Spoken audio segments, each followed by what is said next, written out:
Yo, what's going on guys? My name is Jingleheimer and welcome to today's video featuring the Trinity Ghoul. Specifically, we are going to be making a build for Trinity Ghoul that works really well in PvP and I guess could also work well in PvE.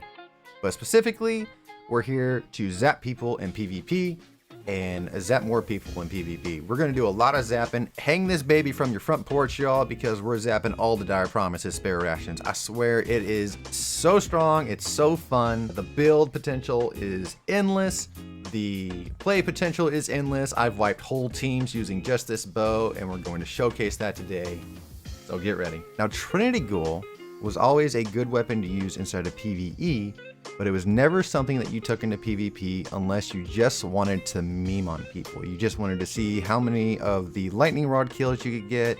You wanted to see if you could just make a chain lightning build with maybe top tree storm and you're throwing grenades and you're chaining Trinity Ghoul right.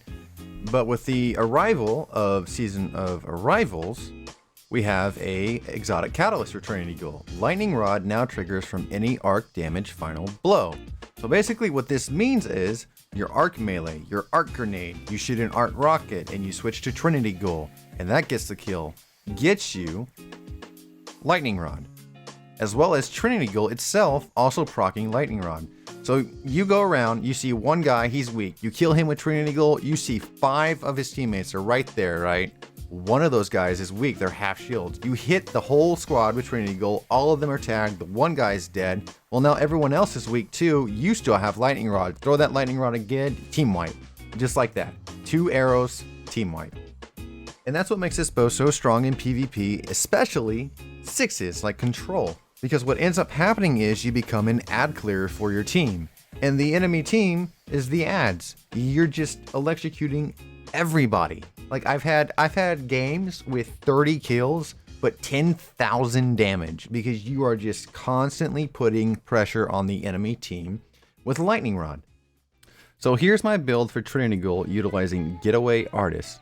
With Getaway Artist, you can utilize any of the 3 arc subclasses. I like how Bottom Tree plays the most, just because Electrostatic Surge allows your rifts to last longer and it charges faster when you're near allies. Because you're using a bow, you're not looking for a lot of 1v1s until you get Lightning Rod off, so you're going to be sticking around teammates as much as possible. This allows you to charge a rift faster, as well as Rising Storm. This electrocuting melee ability recharges your super grenade and melee energy. This is by a substantial amount. For your grenades, you can use any of the 3 grenades. I prefer storm grenades because you will find yourself in scenarios where you will have multiple people coming at you. You throw a storm grenade, get behind cover, wait for tags, peek out again with the bow, take the shot, get the kill. Everyone else is still away from storm grenades. You clean them all up now with Lightning Rod. This is a very peak heavy build, but the play potential is huge. For our rifts, I prefer Healing Rift. You could go Empowering Rift. You could even do a high energy fire build with Empowering Rift. I believe this allows you to one-shot with Lightning Rod. But we're going to be utilizing Healing Rift because we want to consistently be able to peek in and out. For your jump, just use any jump you're comfortable with. Now for our weapons, we're going to be utilizing a kinetic weapon with quick draw. So this can be a quick draw sidearm, a quick draw shotgun. If you want to do cool stuff and put on a quick draw sniper rifle and go for some crazy shots, you can. I prefer the shotgun. It's just easier when people are running at you because they know you have a bow. You get that quick body tag and you're immediately able to clean up at a higher range than you would because they're weak and you're not with your shotgun. We're also going to be utilizing the Who's Goo. You can use any rocket launcher as long as it's arc because again, when we shoot off the Who's Goo, we want to immediately swap to the Trinity Ghoul, so we are then proccing Lightning Rod. This is really good if you fire a rocket launcher into a crowd of enemies and you kill one. Shoot the Lightning Rod into the crowd of enemies, and they're just electrocuted and all dead. For our armor pieces, we're going to be using a lot of arc affinity pieces because we are going to be trying to get rid of some of the negatives that come from using a bow, and especially Trinity Ghoul, where all 3 of your arrows have their damage split. So we want to make sure our armor compensates for that. This is one of those issues where I see people putting on Trinity Ghoul, but they do not build into the build itself, and then they just throw it away because there's easier things to use out there. You need to build into this bow. You need to be able to play into its strengths as well as build on its weaknesses, which armor mods allow us to do. So for our headpiece, we're going to be using enhanced bow targeting for higher target acquisition for the bow. Bows already have incredibly high aim assist. This just bumps that up there, allowing us to get easier crits with the 3 arrows. We're using Getaway Artist, of course. This converts your arc grenade into a supercharged arc soul. The cool thing about Getaway Artist with Bottom Tree Stormcaller is because your rift lasts twice as long, and because your rift procs arc souls, by standing in your rift, you're consistently upping that time for the supercharged arc souls until your grenade goes away. So you can actually go out of your rift with Getaway Artist, the supercharged arc soul, go off somewhere else, remember where your rift is, and come back before that time runs out and get that supercharged arc soul again. We are also using enhanced bow loader. This is going to decrease even more so the draw time on Trinity Ghoul. We're going to be using enhanced unflinching bow aim, enhanced bow dexterity. This is really good, especially if you get a rocket launcher and you shoot the rocket launcher, you quick swap to Trinity Ghoul, your ready speed is going to be faster. It even helps swapping between whatever weapon you're using in your kinetic slot, back to Trinity Ghoul, back to the kinetic. And for the bond, I like using Perpetuation. Reduce class ability cooldown when using your class ability. We're double stacking these. And because we're a warlock and we're stacked into recovery at 100%, we get our class ability cooldown in 41 seconds. Perpetuation allows us to decrease that even more so. So we're constantly getting rifts and we're constantly getting arc souls. So before we end the video, I want to give you guys some tips and tricks for Trinity Ghoul, or I guess you could call this section the things I wish I knew 900 kills ago.